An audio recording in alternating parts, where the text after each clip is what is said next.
तो इसमें आज हम लोग पढ़ेंगे इसका इंटरनल क्वेश्चन, ठीक है ना, मतलब टॉपिक बाय टॉपिक जो क्वेश्चन आएगा वो हम लोग आज इस क्लास में डिस्कस करेंगे, ठीक है। तो पहला क्वेश्चन है मेजनी कौन था? मेजनी कौन था? तो मेजनी एक साहित्यकार था। मेजनी क्या था? एक साहित्यकार था। साहित्यकार का मतलब क्या होता है? साहित्यकार का मतलब होता है कि जो साहित्य को लिखता हो। साहित्य मतलब क्या हुआ कि जो कविता लिखता हो, जो कहानी लिखता हो, जो निबंध लिखता हो, उसको हम लोग क्या कहेंगे? साहित्यकार कहेंगे। जैसे भारत में प्रेमचंद एक महान साहित्यकार हुए। महान साहित्यकार कहने का मतलब कि प्रेमचंद जो है बहुत सारे कविता, कहानी, सारांश, बहुत सारा चीज लिखे, है ना। और क्या थे? मेजनी एक साहित्यकार के साथ साथ क्या थे? गणतांत्रिक विचारों का समर्थक थे। गणतांत्रिक विचारों का समर्थन मतलब क्या होता है? गणतांत्रिक विचारों का समर्थन मतलब होता है कि जो राजतंत्र में विश्वास नहीं रखता है और किसमें विश्वास रखता है? लोकतंत्र में विश्वास रखता है, राजतंत्र में विश्वास नहीं रखता है। और योग्य सेनापति थे। और वे क्या थे? एक सेनापति थे, ठीक है ना। किसका सेनापति? कार्बोनरी का। आगे बता रहे हैं, मेजनी इटली में राष्ट्रवादियों के गुप्त दल कार्बोनरी का सदस्य था। क्या था? मेजनी कौन था? इटली में राष्ट्रवादियों के गुप्त दल, है ना। जैसे राष्ट्रवाद मतलब हम बताए थे कि राष्ट्रवाद एक ऐसी भावना है जिसमें कोई व्यक्ति तन मन धन से अपने देश पर न्यौछावर हो जाना चाहता है, देश के लिए समर्पित हो जाना चाहता है। उसके लिए ना कोई नेता बड़ा होता है, ना कोई पार्टी बड़ा होता है, बल्कि उसके लिए सबसे बड़ा होता है तो देश होता है।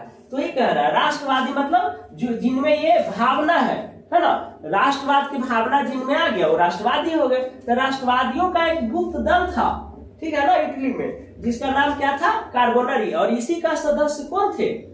मेजनी थे। आगे कह रहा है कि उनमें व्यवहारिक गुण कम और आदर्शवादी गुण अधिक था। उनमें व्यवहारिक गुण कम कहने का मतलब क्या हो गया?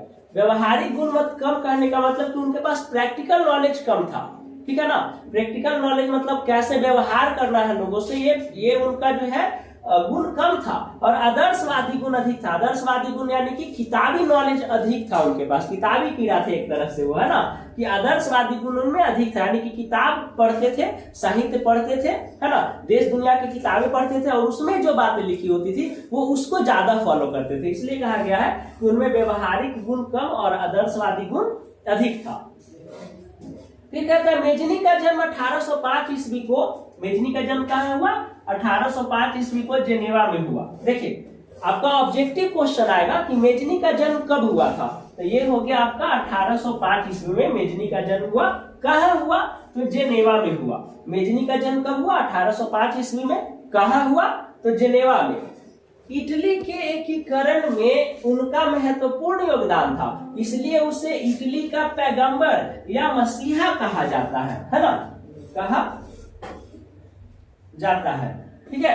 इटली के एकीकरण में मेजनी का योगदान बहुत ही महत्वपूर्ण था, बहुत अधिक योगदान था। इसलिए मेजनी को इटली का क्या कहा जाता है? पैगंबर या मसीहा कहा जाता है। ये टॉपिक क्लियर हो गया कि मेजनी कौन था?